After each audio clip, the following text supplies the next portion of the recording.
नमस्कार विद्यार्थियों। आज हम अमेरिकी राष्ट्रपति का मंत्रिमंडल के बारे में आपसे चर्चा करेंगे।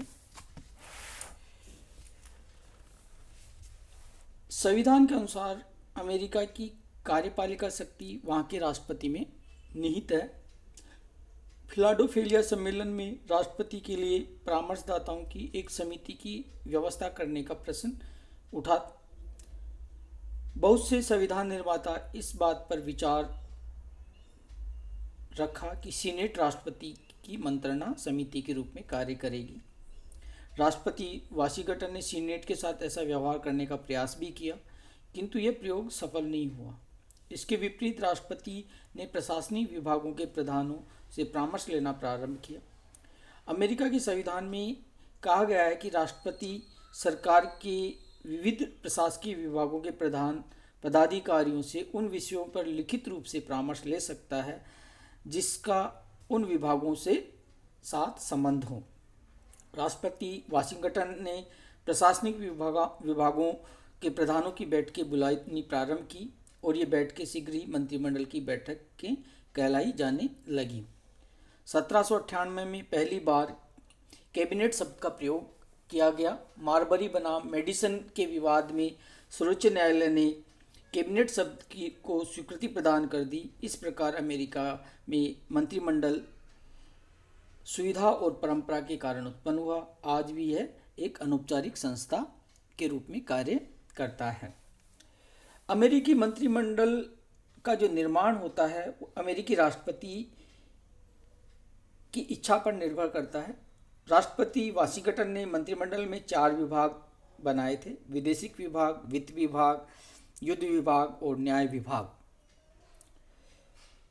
वर्तमान में राष्ट्रपति ने उपराष्ट्रपतियों के अतिरिक्त 15 विभाग और यानी कि सचिव अपने मंत्रिमंडल में रखते हैं। इनकी 15 यानी कि डिपार्टमेंट अब हो गए हैं, जिनमें कृषि, वाणिज्य विभाग, सुरक्षा विभाग, शिक्षा विभाग, ऊर्जा विभाग, स्वास्थ्य एवं मानव सेवा विभाग, भवन तथा शहरी विकास विभाग, आंतरिक मामलों का विभाग, न्याय विभाग, श्रम विभाग, विदेशी विभाग, यातायात विभाग, कोष विभाग, सेवानिवृत्ति सैनिकों के लिए विभाग, गृह सुरक्षा विभाग। तो इस तरह से 15 डिपार्टमेंट बन गए हैं। इन विभागीय अध्यक्षों को मंत्री नहीं बल्कि सेक्रेटरी कहा जाता है। न्याय विभाग के जो अध्यक्ष होते हैं उसे अटॉर्नी जनरल के नाम से जाना जाता है। प्रशासनिक विभागों के सभी प्रधान मंत्रिमंडल के सदस्य होते हैं, लेकिन राष्ट्रपति मंत्रिमंडल में कुछ अन्य व्यक्तियों को भी सम्मिलित कर सकता है। उपराष्ट्रपति को मंत्रिमंडल से संबंधित करना राष्ट्रपति की इच्छा पर निर्भर करता है। मंत्रियों को राष्ट्रपति सीनेट के अनुमोदन सहित नियुक्ति करता है। राष्ट्रपति उन्हें नामांकित करता है। यदि सीनेट अपने उपस्थित सदस्यों के बहुमत से उन्हें स्वीकार कर ले तो ये नियुक्तियां वैध हो जाती हैं। सामान्यतः सीनेट राष्ट्रपति द्वारा नियुक्त किए गए हैं। मंत्रियों को की नियुक्ति पर अपनी स्वीकृति दे दी जाती है। इसका कारण बताते हुए हरमन फाइनर ने लिखा है कि मंत्रिमंडल के सदस्य राष्ट्रपति के ऐसे महत्वपूर्ण सहायक होते हैं कि इस विषय में सीनेट की उसकी पसंद के एक भी व्यक्ति को अस्वीकार करने का कार्य सोचनीय एवं बद्धा ही नहीं होगा, बल्कि अस्वीकृत व्यक्तियों की संख्या अधिक होने पर सरकार को ठप करने में सहायक भी होगा। सामान्यतः राष्ट्रपति अपने मंत्रिमंडल के चुनाव में स्वतंत्र है, फिर भी उसे निम्नलिखित बातों का ध्यान रखना पड़ता है मंत्रिमंडल बनाने के लिए। सबसे पहले वह अपने दल, मित्रों, समर्थकों को प्रसन्न करने के लिए उनमें से कुछ की सचिवों के रूप में नियुक्ति करता है। दूसरा, उसे कुछ बड़े राज्यों जैसे न्यूयॉर्क, पेंसिल्वेनिया में से अवश्य एक मंत्री चुनना पड़ता है।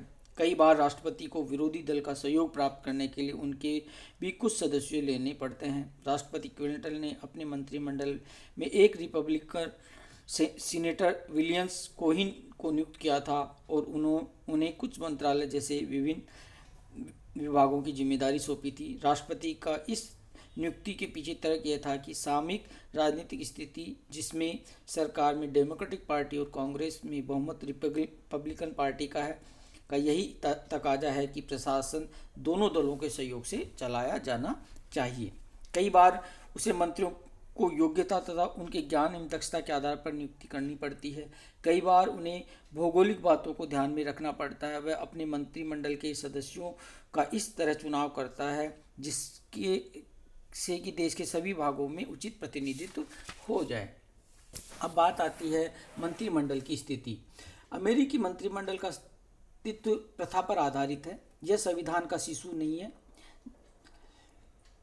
ब्रोगेन लिखते हैं कि राष्ट्रपति अपने विभागों के प्रधानों का स्वामी होता है। लॉर्ड ब्राइस ने में लिखा है कि अमेरिका का मंत्रिमंडल ब्रिटिश मंत्रिमंडल के समान न होकर जार यानी कि रूस के जो शासक और किसी सुल्तान के मंत्रिमंडल के समान है अथवा किसी रोम के सम्राट के मंत्रिमंडल के समान है, यानी कि राष्ट्रपति की इच्छा पर निर्भर करता है।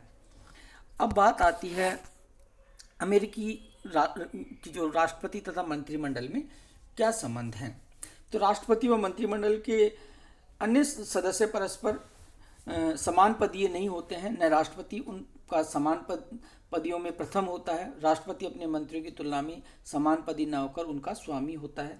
वह अपने मंत्रियों के परामर्श को ठुकरा सकता है और प्राय ठुकरा भी देता है। सचिवों का परामर्श केवल सलाह देना है तथा उसे मानना या न मानना राष्ट्रपति की इच्छा पर निर्भर करता है। गृह युद्ध के समय राष्ट्रपति लिंकन ने मंत्रिमंडल के लोगों से बहुत कम परामर्श लिया। राष्ट्रपति रूजवेल्ट तथा विल्सन ने अपने मंत्रिमंडल के सदस्यों को केवल परामर्शदाता ही मानते थे। अमेरिकी मंत्रिमंडल के सदस्य राष्ट्रपति के अनुचर, निजी सहायक या सचिव मात्र होते हैं। उनको परामर्शों को मानना या न मानना राष्ट्रपति की इच्छा पर निर्भर करता है। वह चाहे तो सारे मंत्रियों की सर्वसम्मति से दी गई मंत्रणा को भी ठुकरा सकता है।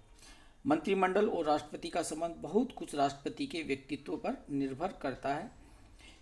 कि ये कहा जाता है कि शक्तिशाली राष्ट्रपतियों के मंत्रिमंडल दुर्बल होते हैं, दुर्बल राष्ट्रपतियों के मंत्रिमंडल शक्तिशाली होते हैं। किंतु एक निर्बल राष्ट्रपति भी अपनी शक्तिशाली मंत्रियों को पदच्युत कर सकता है, उसे अपनी आज्ञा का पालन करने के लिए आदेश दे सकता है। इसलिए लास्की ने कहा है कि राष्ट्रपति के सामने मंत्रिमंडल के सदस्य की आवाज़ फुसफुसाहट है जो सुनी भी जा सकती है और नहीं भी सुनी जा सकती है। अब बात आती है मंत्रिमंडल तथा कांग्रेस में क्या संबंध हैं। राष्ट्रपति के मंत्रिमंडल का निर्माण न तो कांग्रेस से होता है न मंत्रिमंडल कांग्रेस के प्रति उत्तरदायी होते हैं। मंत्रिमंडल कांग्रेस के सदस्य नहीं होते हैं और न कांग्रेस की बैठकों में भाग लेते हैं। अमेरिकी कांग्रेस मंत्रियों को अविश्वास प्रस्ताव के द्वारा भी नहीं हटा सकती। फिर भी मंत्रिमंडल और कांग्रेस के मध्य संपर्क बना रहता है। उसके बिना विधि निर्माण संभव भी नहीं है। जब किसी विभाग के संबंध में कांग्रेस के सामने विचाराधीन विधेयक रहता है उस समय मंत्रियों से आवश्यक आंकड़े और जानकारी मांगी जाती है। विधेयक जिस समय समिति अवस्था में होता है उस समय मंत्री स्वयं समिति के समक्ष उपस्थित होकर विधेयक के विषय में अपने विचार प्रकट कर सकता है, परंतु कांग्रेस किसी मंत्री को समिति के सम्मुख प्रस्तुत होने के लिए बाध्य नहीं कर सकती। मंत्रियों के विभागों पर जो व्यय होता है उसकी अनुदान मांग स्वीकार करने का कार्य कांग्रेस ही करती है। कांग्रेस चाहे तो किसी भी मंत्रालय में व्यय में कटौती कर सकती है। अब बात आती है मंत्रिमंडल के कार्य क्या हैं। अमेरिका में राष्ट्रपति का मंत्रिमंडल दो प्रकार से कार्य करता है, एक प्रशासन संबंधी और दूसरा परामर्श संबंधी। प्रत्येक मंत्री अपने विभाग का अध्यक्ष होता है। विभाग का अध्यक्ष होने के कारण विभाग से संबंधित प्रशासनिक शक्तियों का वह स्वामी है। पदाधिकारियों की नियुक्ति व पदोन्नति में उसकी भूमिका महत्वपूर्ण होती है। यद्यपि विभाग से संबंधित नीति निर्धारण राष्ट्रपति करता है, तथापि मंत्री भी अपने विभाग के संबंध में नीति निर्धारण में भाग लेता है। इसी प्रकार अपने विभाग के संबंध में मंत्री राष्ट्रपति को परामर्श देता है। राष्ट्रपति परामर्श मानने के लिए बाध्य नहीं है, तथापि यदि मंत्री हेनरी किसिंगर की तरह योग्य, कुशल और बुद्धिमान है तो राष्ट्रपति को उसके परामर्श को टाल नहीं सकता। राष्ट्रपति वर्ग का निजी मंत्रिमंडल। राष्ट्रपति जैक्सन ने कुछ विश्वास परामर्शदाताओं में से जो किचन कैबिनेट या प्रसाद रक्षक कहलाते थे, जिनमें बहुतों को कोई सरकारी मान्यता प्राप्त नहीं थी। कुछ लोग मंत्रिमंडल को राष्ट्रपति का परिवार भी कहते हैं। कई बार राष्ट्रपति अपने विभागों के प्रमुखों के बजाय अपने निजी मित्रों और औपचारिक परामर्शदाताओं के ऊपर अधिक निर्भर रहता है। जैसे कर्नल हाउस का राष्ट्रपति विल्सन के ऊपर जितना प्रभाव था उतना उसके मंत्रिमंडल किसी सदस्य का नहीं था। नई आर्थिक कार्यक्रम न्यू इकोनॉमिक जो डील थी, उस समय राष्ट्रपति फ्रैंकलिन डी रूजवेल्ट ने कुछ ऐसे परामर्शदाताओं से मंत्रिमंडल के सदस्य नहीं थे, परंतु राष्ट्रपति को अपने मंत्रियों से अधिक उनमें विश्वास था। राष्ट्रपति कैनेडी हार्वर्ड ग्रुप पर बहुत अधिक विश्वास करता था क्योंकि वो हार्वर्ड यूनिवर्सिटी के प्रोफेसर थे। राष्ट्रपति निक्सन विदेश नीति के क्षेत्र में हेनरी किसिंगर पर अधिक निर्भर करते थे, जबकि किसिंगर मंत्रिमंडल के में काफ़ी समय बाद आए। तो किचन कैबिनेट से तात्पर्य है राष्ट्रपति के अत्यधिक विश्वास पात्र व्यक्ति जिनका राष्ट्रपति से अनौपचारिक संबंध हो। मंत्रिमंडल के कुछ ही प्रभावशाली सदस्य किचन कैबिनेट में सम्मिलित होते हैं। किचन कैबिनेट ही नीति निर्धारण में महत्वपूर्ण भूमिका होती है। इसलिए ब्रोगन के शब्दों में अमेरिकी मंत्रिमंडल राष्ट्रपति का परिवार है। अब बात आती है अमेरिकी मंत्रिमंडल की विशेषताएं। तो उसकी विशेषताओं में हम 4 बिंदु लेंगे। व्यक्तिगत सहायक के रूप में कि अमेरिका में मंत्रिमंडल के जो सदस्यों की स्थिति राष्ट्रपति के व्यक्तिगत सहायकों की होती है, समकक्षों की नहीं। वे राष्ट्रपति के विश्वास प्राप्त व्यक्ति होते हैं और उनका कार्य राष्ट्रपति को प्रशासन के संचालन में सहायता पहुंचाना ही होता है। मंत्रिमंडल के सदस्य राष्ट्रपति के अधीन होते हैं और उसी के प्रति उत्तरदायी होते हैं। राष्ट्रपति उन्हें कभी भी अपने पद से हटा सकता है। अमेरिकी मंत्रिमंडल राष्ट्रपति का परिवार मात्र है। मंत्रिमंडल के सदस्य राष्ट्रपति के अनुचर होते हैं, बराबरी वाले नहीं होते हैं। दूसरा विशेषता कानूनी आधार नहीं कि अमेरिकी मंत्रिमंडल का कोई कानूनी आधार नहीं है। यह एक परंपरा पर आधारित संस्था है। कोई राष्ट्रपति चाहे तो बिना मंत्रिमंडल के भी काम चला सकता है। राष्ट्रपति अपनी इच्छा अनुसार किसी को भी मंत्री बना सकता है और कभी भी उसे अलग कर सकता है। तीसरा विशेषता है न कोई सामूहिक कार्य न कोई सामूहिक उत्तरदायित्व कि मंत्रिमंडल के न तो सामूहिक कार्य हैं और न ही सामूहिक उत्तरदायित्व हैं। प्रत्येक मंत्री व्यक्तिगत रूप से अपने कार्य के लिए राष्ट्रपति के प्रति उत्तरदायी रहता है। मंत्री न तो कांग्रेस के सदस्य होते हैं न उसके प्रति उत्तरदायी होते हैं, वे राष्ट्रपति के प्रति उत्तरदायी होते हैं। चौथा है विधायनी शक्तियां नहीं कि मंत्रिमंडल के सदस्य कांग्रेस के सदस्य नहीं होते हैं, उन्हें विधि निर्माण के क्षेत्र में कोई शक्ति प्राप्त नहीं होती है। अब बात आती है अमेरिकी मंत्रिमंडल की ब्रिटिश मंत्रिमंडल से तुलना। अमेरिका तथा ब्रिटिश मंत्रिमंडल की तुलनात्मक अध्ययन एक रोचक विषय है। सच पूछा जाए तो दोनों देशों के मंत्रिमंडलों में सिर्फ एक समानता है। जिस प्रकार ब्रिटिश मंत्रिमंडल परिस्थितियों और परंपराओं की उपज है, उसी प्रकार अमेरिकी मंत्रिमंडल भी परंपराओं और रूढ़ियों की उपज है। इन दोनों में जो अंतर का जो मुख्य कारण है वो है अमेरिका में अध्यक्षात्मक शासन व्यवस्था, ब्रिटेन में संसदीय शासन व्यवस्था। तो इसी आधार पर हम यहाँ इनका अध्ययन करेंगे। तो तुलना करते हैं ब्रिटिश मंत्रिमंडल और अमेरिकी मंत्रिमंडल। ब्रिटेन में संसदीय सरकार है, इसलिए कार्यपालिका संसद में घनिष्ठ संबंध होता है। दोनों एक दूसरे पर निर्भर होती हैं। कार्यपालिका संसद को समाप्त कर सकती है तो संसद भी अविश्वास के प्रस्ताव द्वारा बहुमत को अल्पमत में परिवर्तित कर सरकार को अपने पद से हटा सकती है। अमेरिका में शक्ति पृथक्करण का सिद्धांत प्रचलित है, इसलिए राष्ट्रपति का व उसका मंत्रिमंडल कांग्रेस का नेता नहीं होता है। वह न तो कांग्रेस को भंग कर सकता है और न ही कांग्रेस उसे उसके मंत्रिमंडल को अपदस्थ कर सकती है। अमेरिकी मंत्री कांग्रेस की बैठकों में भी भाग नहीं लेते हैं। दूसरा अंतर, ब्रिटेन में मंत्रियों में राजनीतिक सजातीयता पाई जाती है। मंत्रिमंडल के सदस्य लोक सदन में बहुमत दल के सदस्य तथा उसी दल के राज्यसभा सदस्यों में से चुने जाते हैं, अर्थात वे एक ही दल के होते हैं। अमेरिका में यह आवश्यक नहीं है कि मंत्रिमंडल के सदस्य एक ही दल के हों। वहाँ पर राष्ट्रपति विरोधी दल का सहयोग प्राप्त करने के लिए उसके भी कुछ सदस्यों को मंत्रिमंडल में लेता है। राष्ट्रपति फ्रैंकलिन रूजवेल्ट ने कई बार ऐसा ही किया।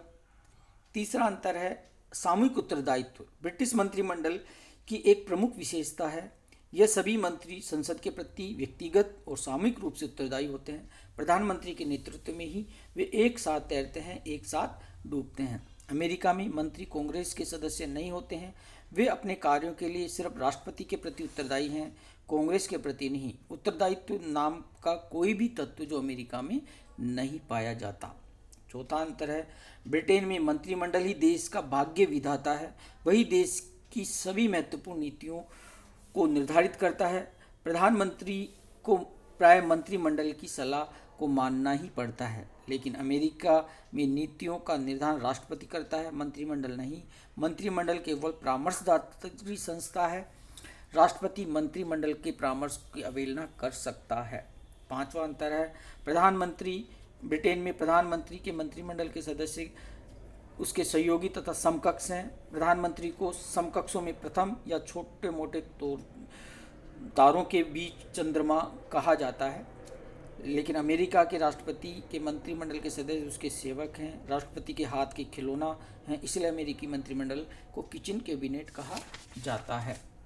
छठा अंतर है, ब्रिटिश मंत्रिमंडल का आकार बड़ा होता है, उसमें 20 से 30 सदस्य होते हैं, जबकि अमेरिका के मंत्रिमंडल का आकार छोटा होता है, उसमें केवल 15 सदस्य होते हैं। सातवां अंतर है, ब्रिटिश मंत्रिमंडल के सदस्यों की नियुक्ति सम्राट द्वारा होती है, लेकिन यह औपचारिक मात्र है। व्यवहार में मंत्रिमंडल का निर्माण प्रधानमंत्री करता है। अमेरिका में मंत्रिमंडल की नियुक्ति राष्ट्रपति करता है, किंतु इसके लिए सीनेट का अनुसमर्थन आवश्यक है। आठवां है, ब्रिटेन में मंत्रिमंडल का अधिनायकत्व है। बहुमत के आधार पर मंत्रिमंडल अधिनायकवादी शक्तियां धारण कर लेता है, लेकिन अमेरिका में मंत्रिमंडल की स्थिति सर्वथा हेड कलर के समतुल्य ही है।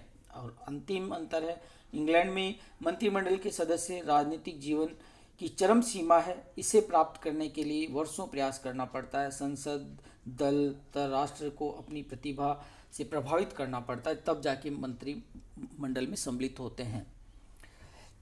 जबकि अमेरिका में मंत्री की सफलता संबंधी उसके भविष्य के राजनीतिक जीवन में एकदम नहीं रहता। अमेरिका में मंत्रिमंडल का पद स्वयं कैरियर नहीं है, यह कैरियर में अंतर विराम मात्र है। तो इस प्रकार सच्चाई यह है कि अमेरिकी मंत्रिमंडल का सदस्य ब्रिटिश मंत्रिमंडल की अपेक्षा इंग्लैंड के शासन विभाग में एक स्थायी सचिव के निकट होता है।